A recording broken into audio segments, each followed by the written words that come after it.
Magandang araw po, welcome po sa aking channel, Love9 TV. Patalasasan po, meron po ba kayong mga properties na napapabayaan or non-performing assets? Plan nyo ibenta, pero wala kayong oras sa pagbenta nito. Kung ito'y pagkakatiwala nyo po sa amin, tawag lang po kayo sa aking numero, usap po tayo, gawin ko po ng video for free. Yes, libre po, wala po kayong babayaran. Tutulungan pa namin kayong mabenta ang inyong property. Kami na po bala sa marketing, sa boosting or paid ads. Even sa tripping, hindi na po kayo mapapagod sa pag-entertain ng mga buyers. Kami na po bala sa lahat. Tawag lang po kayo. Nandito po tayo ngayon sa Molino, Bacoor, Cavite, kung saan meron po tayong bagong video presentation. Isang residential property na may lot area na 202 square meters. Ito po'y titulado, buhay po ang may-ari, kaya wala po kayong maging problema sa documentation o sa transfer ng title. Nasa loob po ito ng isang subdivision kung saan napakatahimik po ng lugar at napakalapit po sa mga business establishments. At ang kagandahan pa po dito, ito'y flood-free area. So, nandito na po tayo sa carport, nakakasya po ang dalawang sasakyan at naka-tiled flooring na rin po ito. Matatanaw po natin yung main house at meron pong guest house. May aircon, then toilet and bath, at malaki naman po ang espasyo nito. So, depende po sa inyo kung anong maging purpose nito. Pero maganda pa rin kung sakali may bisita kayo, at least pwede sila dito. May maliit na kitchen countertop na may sink and faucet. Then yung glass window ay may blinds. Naka-tile flooring na rin po ito. Then mayroon pong double deck. Then may coffee table. Maayos din po ang pagkapintura ng ceiling at wall. At dito naman po yung toilet and bath, na kung saan may hand wash basin, water closet, then meron pong shower. Actually, kung hindi nyo naman kailangan, possible pong maging income generating ito. Pwede nyo pong paupahan. So, depende po sa magiging purpose nyo. Kung malaking pamilya kayo, magagamit nyo po ito. At kung hindi naman, pwede pong paupahan ninyo. Then yan po yung garahe na napakalaki po ng espasyo. At lilipat na po tayo dito sa main house. Ito pong main door ay may aluminum screen door, then may glass blocks, at naka-solid wood door po ito. Welcome po dito sa bahay ni Ma'am at Sir. Ito po yung living area o salas, na kung saan meron pong modern chandelier, naka-tile flooring, then napakanda po ng flute type wall panel.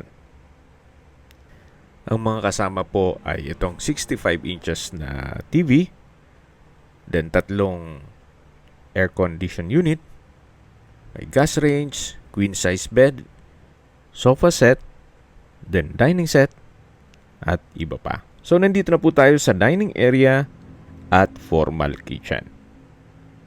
So, yan po yung kasama. Then, may light fixtures. At ito pong kitchen countertop ay meron pong stainless sink with faucet. May kitchen window, wall-mounted kitchen cabinet, and wooden rack. At sa baba po ay meron pong storage ng kitchen utensils. Dito naman po yung common toilet and bath, na kung saan maayos naman po ang toilet fixtures. May hand wash basin, water closet with bidet, shower curtain, naka-tile bathroom wall, at may overhead shower. Meron din pong bathroom window. So, ito po yung common toilet and bath. Then, meron pong pintuan dito. So, access door. At dito po ulit tayo sa formal kitchen. Then, dito naman po ay may another access door Then may aluminum screen door na papunta sa service area. Ito na po yung likod na parte ng bahay. So balik po ulit tayo dito sa loob. Yan po ulit yung kitchen, dining area. At matatanong natin yung living area. Bago natin i-check yung master bedroom, ito munang unang kwarto. Na kung saan malaki naman po ang spasyo nito.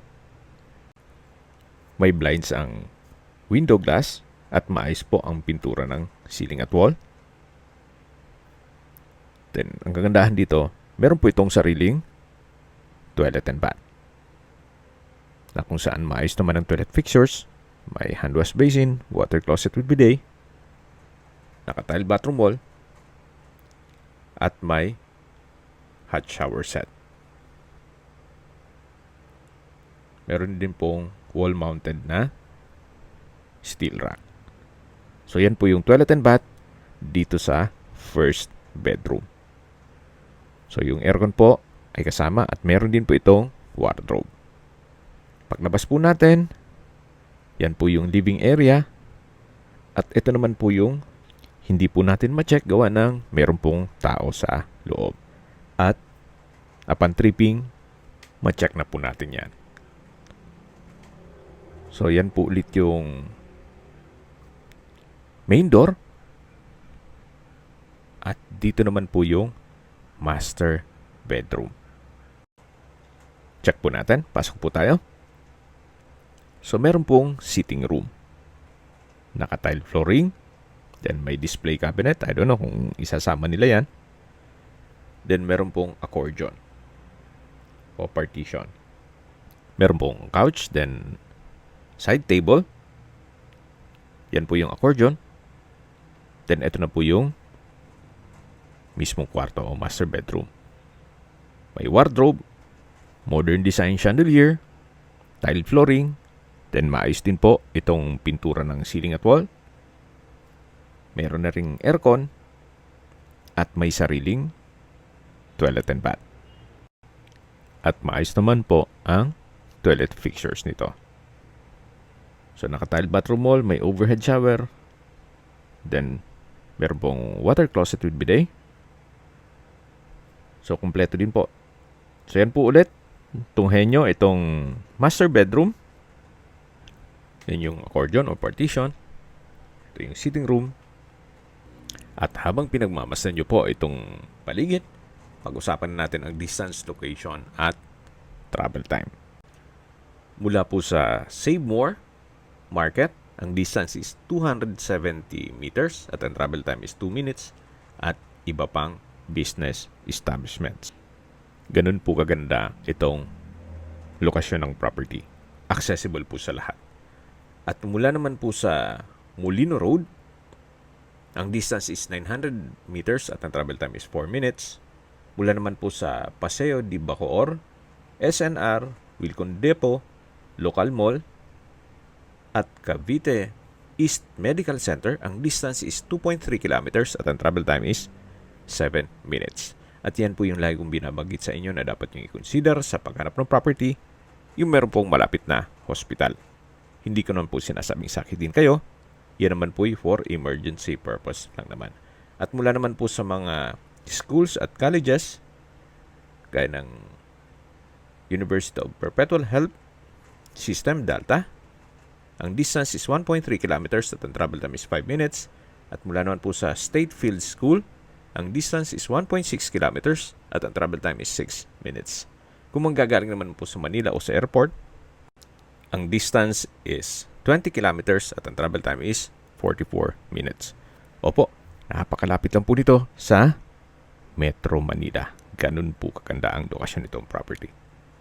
Okay, sa presyo na po tayo. Binebenta po ito ni owner sa halagang 9.9 million pesos net.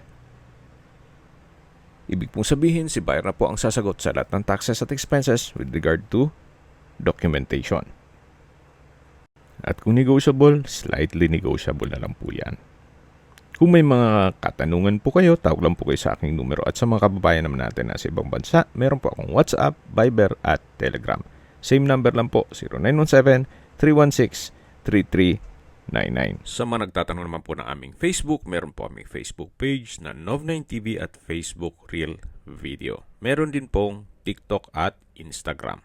May ibang YouTube channel po kami, the Nov9TV channel, Nov9TV Listings,